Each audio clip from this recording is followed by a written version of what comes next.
Yes, students of BA Part First, English Literature, Paper Second. So, Fearlessness by M.K. Gandhi is continued. Open your books at page number 89. तो वो कह रहे हैं कि कुछ लोग अपना जीवन भी दे सकते हैं लेकिन प्रॉपर्टी नहीं दे सकते. Others will do any number of black deeds. कुछ ऐसे भी लोग हैं जो कितने भी काले कारनामे कर सकते हैं in order to uphold their supposed prestige, लेकिन वो अपनी प्रेस्टीज यानी अपना अपमान नहीं होने दे सकते. अपने सम्मान की रक्षा के लिए वो कितने भी काले कारनामे करें उन पर पर्दा डाल देते हैं.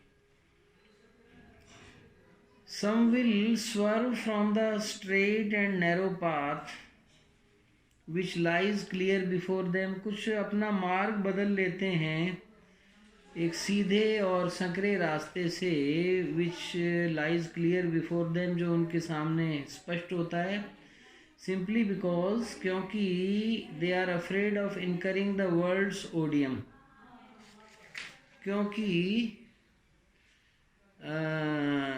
ओडियम का मतलब लिखिए hatred, डिसरेप्यूट.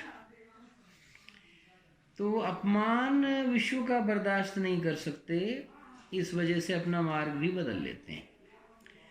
The seeker after truth, जो सत्य का अनुसंधान करता है, सत्य का चाहने वाला है, must conquer all these fears, उसे इन सभी भयों पर विजय पानी चाहिए.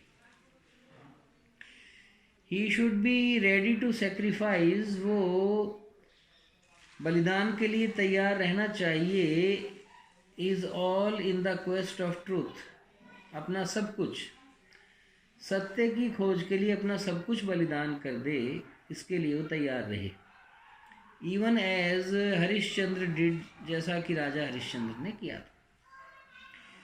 द स्टोरी ऑफ हरिश्चंद्र में बी ओनली ए पैरेबल, जो कहानी है हरिश्चंद्र की वो एक पैरेबल ही हो सकती है.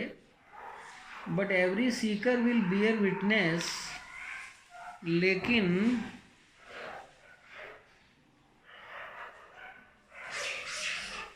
जो हरिश्चंद्र की कहानी चाहे किसी मोरल के लिए ही हो, लेकिन but every Sikar will beer witness, लेकिन हर जो सीकर ऑफ ट्रूथ है वो इस बात की गवाही देगा कि ये सत्य होती है फ्रॉम हिज पर्सनल एक्सपीरियंस, अपने व्यक्तिगत अनुभव से. एंड देयरफॉर, और इसलिए, that story is more precious, वो कहानी ज़्यादा बहुमूल्य है देन एनी हिस्टोरिकल फैक्ट, किसी अन्य ऐतिहासिक तथ्य के. Perfect fearlessness can be attend, पूरी तरह से जो फियरलेसनेस है यानी जो निर्भीकता है उसे पाया जा सकता है. ओनली बाय हिम, केवल उसके द्वारा, who has realise the supreme, जिसने उस सुप्रीम यानी परम तत्व को पा लिया है. As it implies freedom from delusions, क्योंकि डेल्यूजन्स का मतलब है जो भ्रम हैं उनसे वो आज़ाद हो गया है, भ्रमों से मुक्त हो गया है. One can always progress towards this goal, एक व्यक्ति इस लक्ष्य के प्रति आगे बढ़ सकता है बाय डिटरमिन्ड, बहुत ही डिटरमिन्ड का मतलब दृढ़ निश्चय, एंड कांस्टेंट एंडीवर, और लगातार प्रयत्न करने से वो अपने लक्ष्य में सफल हो सकता है. And by cultivating self confidence, और वो आत्मविश्वास भी प्राप्त कर सकता है. As I have stated at the very outset, मैंने पहले भी ये कहा है कि we must give up all external fears, हमें सारे बाहरी जो भय हैं उनको त्याग देना चाहिए. But the internal force we must always fear, लेकिन जो अंदरूनी शत्रु हैं उनसे हमें डरना चाहिए. We are rightly afraid of animal passion, हमें जानवरों जैसी भावनाओं से डरना चाहिए, एंगर क्रोध से डरना चाहिए, एंड द लाइक, यानी ये असली शत्रु है, बाहर कोई शत्रु नहीं है। External fears cease of their own accord, बाहरी भय अपने हिसाब से खत्म हो जाते हैं। When once we have conquered these traitors within the camp, जब हम अंदर के शत्रुओं को जीत लेते हैं तो बाहर के शत्रु अपने आप नष्ट हो जाते हैं। All fears revolve round the body, सारे जो भय हैं वो शरीर के ही चारों तरफ घूमते हैं। एज द सेंटर, सेंटर में शरीर ही होता है। एंड वुड देयरफॉर डिसअपीयर, और इस तरह से वो गायब हो जाते हैं। As soon as one got rid of attachment for the body, जितना जल्दी एक व्यक्ति शरीर के अटैचमेंट से मुक्त हो जाता है। तो ज़्यादातर क्या सारे ही फियर्स शरीर को लेकर हैं, केंद्र में शरीर है, और शरीर से अगर हम उपराम हो जाएंगे तो हम सारे भयों को छोड़ देंगे। वी दस find,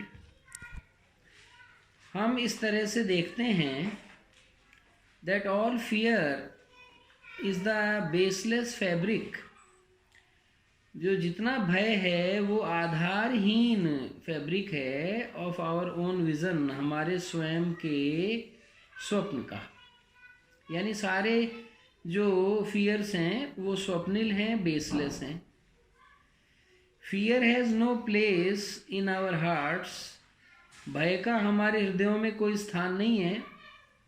When we have shaken off the attachment for wealth, जब हम सारी संपत्ति का अटैचमेंट छोड़ देते हैं, फॉर फैमिली, परिवार का छोड़ देते हैं, एंड फॉर द बॉडी, और शरीर का छोड़ देते हैं, तो फिर भय का कोई स्थान नहीं रह जाता है। Enjoy the things of the earth, और हम जितनी चीज़ें हैं इस पृथ्वी की उनको एन्जॉय करते हैं। बाय रिनाउंसिंग दैम, उनसे आसक्ति हटा करके। इज़ ए नोबल प्रिसेप्ट, तो ये बहुत ही उच्च एक उपलब्धि है। वेल्थ, संपत्ति, फैमिली, परिवार, एंड बॉडी, और शरीर, will be there just the same, वो तो वैसा ही रहेगा। We have only to change our attitude towards them, हमें केवल अपना दृष्टिकोण उनसे हटा लेना चाहिए।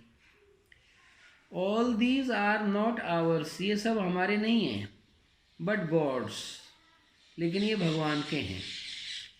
Nothing whatever in this world is ours, इस संसार में हमारा कुछ भी नहीं है। Even we ourselves are his, हम भी उसी के हैं। Why then should we entertain any fear, तो हम कोई भी डर क्यों अपने मन में स्थान दें उसको। The Upanishads therefore directs us, Upanishad इसलिए हमें मार्गदर्शित करते हैं, to give up attachment for things, कि हम चीज़ों से अपनी आसक्ति हटा लें। वाइल वी एन्जॉय देम, और फिर हम उनका उपयोग भी करें। दैट इज़ टू से, अन्य शब्दों में, we must be interested in them, हम उनमें रुचि रखें, नॉट एज प्रोप्राइटर्स, उनके मालिकों के रूप में नहीं, बट एज ओनली ट्रस्टीज़, केवल ट्रस्टीज़ के रूप में। ही on whose behalf we hold them, क्योंकि भगवान के लिए ही हम उनको रख रहे हैं, असली मालिक भगवान है।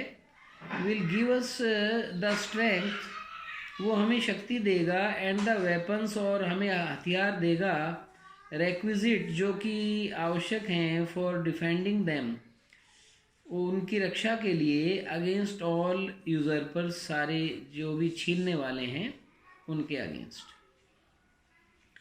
When we thus cease to be masters, तो जब हम मालिक नहीं रहते, and reduce ourselves to the rank of servants, और हम दास की श्रेणी में आ जाते हैं, humbler than the very dust under our feet, ऐसे दास जो कि हमारे पैरों के नीचे की धूल से भी ज़्यादा निम्न हैं। All fears will roll away like mists, तो सारे भय धुंध के समान भाग जाते हैं। जैसे धुंध होती है तो सूरज के निकलते ही भाग जाती है। We shall attain ineffable peace, तो हम इनएफेबल का मतलब है इनएक्सप्रेसिबल, जिसे अभिव्यक्त नहीं किया जा सके, ऐसी शांति का लाभ करते हैं। एंड सी सत्यनारायण, और हम सत्यनारायण यानी भगवान को देखते हैं फेस टू फेस, आमने सामने। तो ये गांधी जी का जो फियरलेसनेस है, बहुत बढ़िया ऐसे है, आपको प्रेरणा देने के लिए ये समाप्त हुआ। अब आपका होम असाइनमेंट यही है कि इसमें से आप 10 वर्ड्स लिखेंगे जो आपको इस प्रकार से जो है डिफ़िकल्ट लगते हों। तो ये आपका ऐसे समाप्त हो गया। अब हम नेक्स्ट लेंगे। Thank you, that's all.